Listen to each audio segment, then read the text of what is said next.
হ্যাঁ লেডি। ভাই এটা এই শাড়িটার নাম কি? ভাই জামদানি শাড়ি। এটা বানাইতে কতদিন সময় লাগে? ভাই এটা বানাইতে তোমার যেটা নি 12,000 15,000 টাকা শাড়ি, এটা প্রায় 2 সপ্তাহ থেকে 2.5 সপ্তাহ লেগে যাবে। আর এটা এটা আমার শাড়িটা মানে 15,000 টাকা রেট দেয়, এটা বানাইতে 3 সপ্তাহ লাগবে। বর্তমানে এটা রেট কত আছে? এটা আমার এই 15,000 টাকা দেয়, মা আজনে নিয়ে আরও বেশি বেচবো। মানে আপনার 15,000 টাকা রেট দেয়? হ্যাঁ হ্যাঁ। তাহলে কি এটা কি আপনি এক লাখ লাগবে না নাকি আরো লোক আছে? 2 জন লাগে। 2 জন? হ্যাঁ, এটা বানাটা পুরো 2.5 3 আচ্ছা এলে মানে আপনি যদি বনান এটা কোন জায়গায় ঠিকানাটা কোন জায়গার? এটা হলো আইজাদি ইউনিয়ন, নারায়ণদি বাসতলা, নারায়ণদি বাসতলা না? 2,500 থানা? 2.5 থানা, নারায়ণগঞ্জ জেলা।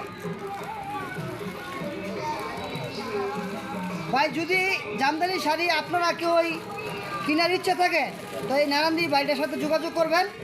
আমি অল্প মূল্যে শাড়ি দিব, আমার বেশি লাভের দরকার নাই। আমি পরিশ্রম করে বেশি পারিশ্রমিক পাই না মহাজনের কাছে। আপনারা সুতা কালার দিবেন, দিবেন, আমি বানাই দিব। এটা এই শাড়িটার নাম কি? মূল নামটা কি? মেইন নামটা কি? জামদানি শাড়ি, ঢাকায় জামদানি, যেটা ঢাকায় জামদানি না? হ্যাঁ, যেটাকে ঢাকায় জামদানি বলে। এটা আপনার বড় বড় এমপি মন্ত্রীর বউরা পরে। তারপরে আপনি দেখবেন যারা শুটিং করে এরা বেশিরভাগ জামদানি কাপড় পরে, এবং যারা খবর বলে, টিভির ভিতরে খবর বলে না অনেক মহিলারা, ওই মহিলারা এই জামদানি শাড়ি পরে সে খবর করে।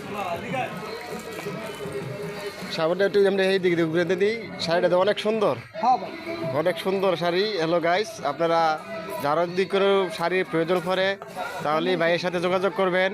আপনারা স্বল্প মূল্যে একটি ভালো দামি শাড়ি, কম দামি শাড়ি পাইবেন।